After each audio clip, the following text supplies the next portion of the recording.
जय हिंद, नमस्कार। स्वागत आप सभी दोस्तों का हिंदी पीवाईक्यू अभियान सीरीज के टेस्ट नंबर 9 में। आज हम लिंग, वचन और कारक से संबंधित प्रैक्टिस सेट 3 देखेंगे। बहुत सारे लेक्चर हिंदी से रिलेटेड रिकॉर्ड किए जा चुके हैं, आप प्लेलिस्ट चेक कर लेना। और दोस्तों, ये क्लास आपके आगामी सभी एग्जामों के लिए महत्वपूर्ण है, चाहे दरोगा हो चाहे कांस्टेबल। क्लास में आगे बढ़ने से पहले हमेशा की तरह एक कोट: अच्छे रिजल्ट लाने के लिए बातों से नहीं, रातों से लड़ना पड़ता है। ठीक है, तो सिर्फ बड़ी बड़ी बातें नहीं, मेहनत कीजिए। जो आपकी वैकेंसी है उसमें अपना एक सीट हासिल कीजिए। चलिए क्लास को शुरू करते हैं। आज का पहला प्रश्न क्वेश्चन नंबर 61 के रूप में आपके सामने है। लिंग, वचन और कारक का ये पार्ट तीसरा है। इसके पहले हमने दो प्रैक्टिस सेट 30-30 क्वेश्चन का देख लिया है। ठीक है, और इसके पहले हमने वर्णमाला सर्वनाम भी देख लिया है, उन्हें भी प्लेलिस्ट से जाके जरूर देखिएगा। ठीक है, यहाँ पे देखिए, वह द्वार द्वार भीख मांगता चलता है। वाक्य में कौन सा कारक है आपको पहचानना है। बताइए, यूपी टेट का क्वेश्चन है, बताइए इसका राइट आंसर क्या होगा। दोस्तों, राइट आंसर है ऑप्शन सी, अधिकरण। याद रखेंगे। यहाँ पे अगला प्रश्न है, आयुष्मान का स्त्रीलिंग क्या है, बताइए। क्वेश्चन नंबर 62 का राइट आंसर है दोस्तों ऑप्शन ए, आयुष्मती। ठीक है, आयुष्मान का स्त्रीलिंग आयुष्मती है, याद रखना है। क्वेश्चन नंबर 63 आपसे पूछा गया है, आदरणीय व्यक्तियों के लिए हमेशा किस वचन का प्रयोग होता है। यूपीएसआई 12 नवंबर 2021 शिफ्ट 1 का प्रश्न है। इसका राइट आंसर है ऑप्शन बी, बहुवचन। ठीक है, याद रखेंगे। क्वेश्चन नंबर 64 के रूप में देखिए क्या पूछा गया है, निम्नलिखित में से कौन सा शब्द स्त्रीलिंग है। ऑप्शन अभी आपके सामने आएंगे, उन्हें ध्यान से पढ़िएगा। अब आपके सामने ऑप्शंस हैं। ठीक है, अब पहचानिए स्त्रीलिंग: स्पर्श, लेख, दुख और गरिमा। ठीक है, इसमें स्त्रीलिंग कौन सा है दोस्तों। क्वेश्चन नंबर 64 का राइट आंसर ऑप्शन डी है, गरिमा, है ना। आपने लड़कियों के नाम के रूप में भी देखा होगा ये शब्द। क्वेश्चन नंबर 65 देखिए, निम्नलिखित में से कौन सा शब्द स्त्रीलिंग है, पहचानिए। इसका दोस्तों राइट आंसर क्या होगा क्वेश्चन नंबर 65 का। ऑप्शन ए करेक्ट है, आई। ठीक है, और ये क्वेश्चन कांस्टेबल में भी पूछा गया है और यूपीएसआई में भी पूछा गया है। ठीक है, तो आई को आप दिमाग में बिठा लीजिए, ये क्या है, स्त्रीलिंग शब्द है। ठीक है, अगला क्वेश्चन, अरे गुलाबो, झाड़ू ठीक से लगा में कौन सा कारक है, बताइए। क्वेश्चन नंबर 66 का राइट आंसर होगा ऑप्शन डी। क्या है, इसमें संबोधन किया जा रहा है ना। अरे गुलाबो, झाड़ू ठीक से लगा। ठीक है, तो यहाँ पे हम संबोधित कर रहे हैं, आप उच्चारण में देख पा रहे हैं, सुन पा रहे हैं। ठीक है, यहाँ पे देखिए क्वेश्चन नंबर 67 क्या है, इनमें से कौन सा शब्द पुल्लिंग है, पहचाने, आपके सामने है। इसका जो राइट आंसर है ऑप्शन ए है, यशस्वी। ठीक है, तो ये क्या है, पुल्लिंग। यशस्वी जायसवाल को तो आप जानते हैं, है ना, अब याद रहेगा आपको। क्वेश्चन नंबर 68 देखिए, इनमें से अधिकरण का बोधक चिन्ह कौन सा है, पहचानिए। क्वेश्चन नंबर 68 का राइट आंसर ऑप्शन बी है, में। ठीक है, तो अधिकरण का बोधक चिन्ह में है। अगला क्वेश्चन है, इनमें से कौन सा शब्द स्त्रीलिंग है, बताइए। क्वेश्चन नंबर 69 का राइट आंसर ऑप्शन ए है, अजवायन। ठीक है, ये क्या है, स्त्रीलिंग शब्द है। बाकी टोप हुआ, रसगुल्ला हुआ, पराठा हुआ, ये क्या है, पुल्लिंग है। ठीक है, बात करते हैं अगले प्रश्न पे, इनमें से कौन सा शब्द बहुवचन है, पहचानिए। माता, प्राण, किताब, लड़का, कौन सा है दोस्तों। राइट आंसर है ऑप्शन बी, प्राण। ठीक है, तो प्राण क्या है, बहुवचन है। अगला प्रश्न, श्याम पेंसिल से लिखता है, इसमें कौन सा कारक है। तो से आपको मिल रहा है ना इसमें, तो बताइए कौन सा है। इसका राइट आंसर है करण कारक। ठीक है, तो याद रखेंगे। अगला प्रश्न,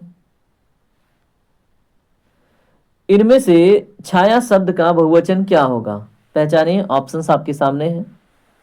प्रश्न नंबर 72 का राइट आंसर ऑप्शन ए है। ठीक है, छाया शब्द का बहुवचन छाया ही होगा। ठीक है, छाए, छाऊं, इनमें से कोई नहीं, ये सब नहीं होगा। ऑप्शन ए करेक्ट होगा इसमें। ठीक है, तो एग्जामिनर जानबूझ के ऐसे प्रश्न पूछता है। अगला प्रश्न, इनमें से कौन सा शब्द वीरांगना का पुल्लिंग रूप है, बताइए। 73 नंबर प्रश्न का राइट आंसर है दोस्तों ऑप्शन सी, वीरांगना का पुल्लिंग वीर होगा। ठीक है, अगला प्रश्न, निम्न वाक्यों में से कौन सा वाक्य एक वचन है, पहचानिए। अब यहाँ पे दिए गए वाक्य क्या है, अध्यापक गण यहाँ बैठे, तो ये तो एक वचन में नहीं है ना, बताइए। उसके बाद है आपका महात्मा बुद्ध महान थे, ठीक है। उसके बाद कल बहुत वर्षा हुई थी। उसके बाद भय से उसके तो प्राण ही गए, ठीक है। तो क्वेश्चन नंबर 74 का राइट आंसर ऑप्शन सी है, कल बहुत वर्षा हुई थी, ठीक है। तो इसमें आपको एक वचन देखने को मिलता है, ठीक है, क्योंकि प्राण, उसके बाद महात्मा बुद्ध महान, उसके बाद अध्यापक गण, ठीक है, और बैठे, आप इनके ऊपर ध्यान देके क्वेश्चन कर सकते थे, ठीक है। आपने किया भी होगा और कर भी रहे होंगे। अगला प्रश्न देखिए क्या पूछा गया है, कवि का स्त्रीलिंग इनमें से क्या है। बहुत इजी क्वेश्चन और पूछा हुआ प्रश्न। इसका राइट आंसर है दोस्तों ऑप्शन डी, कवयित्री, ठीक है, याद रखेंगे। प्रश्न संख्या 76 में आपसे पूछा जा रहा है, इनमें से कौन सा शब्द बहुवचन है। देखिए पहचानिए, अभी मैंने आपको बताया था। तो दोस्तों इसमें राइट आंसर ऑप्शन बी है, प्राण, ठीक है। उसके बाद स्त्रीलिंग शब्द का पहचान करना है, देख के ऑप्शन पहचानिए। ऑप्शन डी इसमें करेक्ट है, व्याख्या स्त्रीलिंग है, बाकी जो संस्मरण है, मौडमय है, साहित्य है, ये पुल्लिंग है, बाकी व्याख्या क्या है, स्त्रीलिंग है। ये रिपीट हो रहा है, देखिए कांस्टेबल में भी पूछा गया है और दरोगा में भी, ठीक है, दरोगा में भी। अगला प्रश्न, इनमें से वस्तु का बहुवचन क्या होगा। दोस्तों दिए गए ऑप्शन में राइट आंसर क्या होगा, बताइए। क्वेश्चन नंबर 78 का राइट आंसर है ऑप्शन सी, वस्तुएं, ठीक है, याद रखेंगे। क्वेश्चन नंबर 79, यह मेरी पुस्तक है, इस वाक्य में कौन सा कारक है, बताइए। मेरी पुस्तक है, इसका जो राइट आंसर है दोस्तों ऑप्शन ए है, संबंध। संबंध बन रहा है ना, यह मेरी, यानी कि ये मेरी है, ठीक है। चलिए बात करते हैं अगले प्रश्न पे। मजा तो आ रहा होगा आपको, मजा आ रहा है तो वीडियो को लाइक कीजिए, तुरंत कीजिए, ठीक है। और कमेंट में जरूर बताया कीजिए आपके स्कोर कैसे रहे, आपको क्लास कैसा लगता है ना। और मैंने आपको इसके पहले सेशन में भी बताया था, यहाँ पे स्टैटिक जीके आपके एग्जाम ओरिएंटेड आ रहा है, चाहे आप कांस्टेबल का एग्जाम दीजिए, दरोगा का एग्जाम दीजिए, लेखपाल का एग्जाम दीजिए, कोई सा भी दीजिए, ठीक है। बहुत ही एग्जाम ओरिएंटेड कंटेंट लाता हूँ मैं, इसलिए आप जुड़ जाइए अभी से, है ना। अब यहाँ पे देखिए, इनमें से किस शब्द का प्रयोग हमेशा बहुवचन में होता है, दोस्तों बताइए। इसका राइट आंसर है ऑप्शन ए, होठ, ठीक है। तो इसका प्रयोग हमेशा बहुवचन में होता है, याद रखेंगे। अगला प्रश्न, नेता का स्त्रीलिंग रूप क्या है। 81 नंबर के प्रश्न का राइट आंसर है ऑप्शन ए, नेता का क्या है, नेत्री, याद रखिएगा। चलिए बात करते हैं अगले प्रश्न पे। निम्नलिखित में से कौन सा शब्द स्त्रीलिंग है, पहचानिए। इसका दोस्तों राइट आंसर है ऑप्शन डी, जो झील है वो स्त्रीलिंग है, बाकी नगर हुआ, देश हुआ, द्वीप हुआ, ये क्या है, पुल्लिंग है। अगला प्रश्न क्या है, निम्नलिखित में से एक वचन शब्द कौन सा है। आपके सामने ऑप्शन है, पढ़िए, आपकी जिम्मेदारी में छोड़ दिया। राइट आंसर ऑप्शन सी है, नदी, ठीक है। तो एक वचन शब्द कौन सा है, नदी। बाकी दर्शन हुआ, घरों हुआ, लताओं हुआ, ये क्या है, ये बहुवचन है दोस्तों, ठीक है। और देखिए आपके दरोगा जैसे एग्जाम में इतने इजी प्रश्न बने हैं, तो दरोगा बनने के चांसेस आपके बढ़ जाते हैं अगर ये क्वेश्चन बहुत आसानी से आप कर लेते हैं तो। इनमें से कागज शब्द का बहुवचन क्या होगा, पहचानिए और मुझे भी बताइए, ठीक है। इसका दोस्तों राइट आंसर क्या होगा, ऑप्शन सी, कागजात, ठीक है, नूत लग गया ना इसमें, जात। याद रखेंगे। चलिए अगला प्रश्न है, गरीबों को वस्त्र दो, वाक्य में कौन सा कारक है, पहचान के बताइए, मुझे भी बताइए, आप भी। चलिए क्वेश्चन नंबर 85 का दोस्तों राइट आंसर ऑप्शन डी है, संप्रदान कारक है। गरीबों को वस्त्र दो, इसमें संप्रदान कारक है, दान, ठीक है। दान से भी आप इसको मतलब रिलेट करके याद रख लीजिएगा, कोई बात नहीं। उम्मीद करता हूँ ये सब आप पढ़ चुके हैं, ये तो आप टेस्ट लगा रहे हैं ना। अगला प्रश्न, देश, वेश, क्लेश, वेश, इन चारों में से कितने स्त्रीलिंग शब्द हैं, बताइए।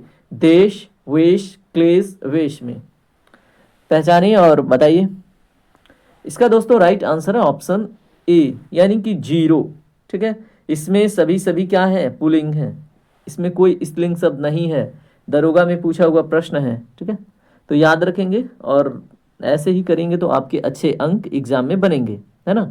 हे भाई मुझे बचाओ, इस वाक्य में कौन सा कारक है? तो दोस्तों ऑप्शन मैं अभी आपको दूंगा, वहां से चुनाव कीजिएगा। हे भाई मुझे बचाओ, ठीक है। तो चलिए ऑप्शन के ऊपर बात करते हैं। अब तो आपके पास ऑप्शंस भी हैं, ठीक है। तो अब आप राइट आंसर का चुनाव कीजिए। दोस्तों प्रश्न संख्या 87 का राइट आंसर ऑप्शन बी है। संबोधन किया जा रहा है ना, हे भाई मुझे बचाओ। बचाओ नहीं, बचाओ, ठीक है। तो याद रखेंगे। निम्नलिखित में से कौन सा शब्द पुल्लिंग है, पहचानिए। इसका जो राइट आंसर है दोस्तों वो है ऑप्शन बी, आहार, ठीक है।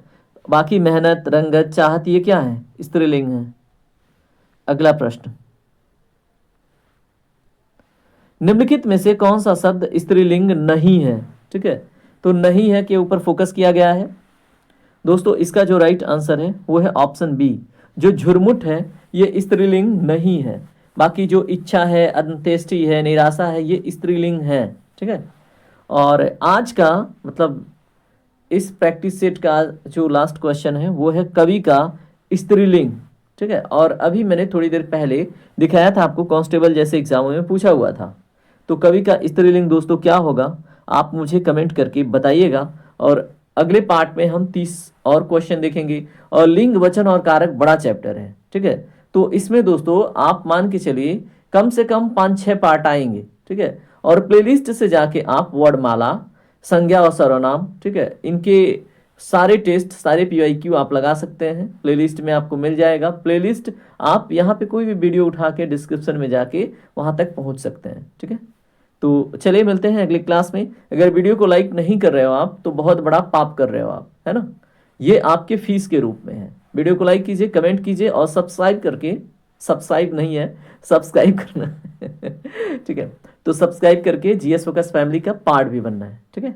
चलिए इंजॉय करते हैं अगली क्लास को, तब तक के लिए बने रहिए अपने अन्य क्लासों में। जय हिंद, जय भारत, आपका दिन शुभ हो।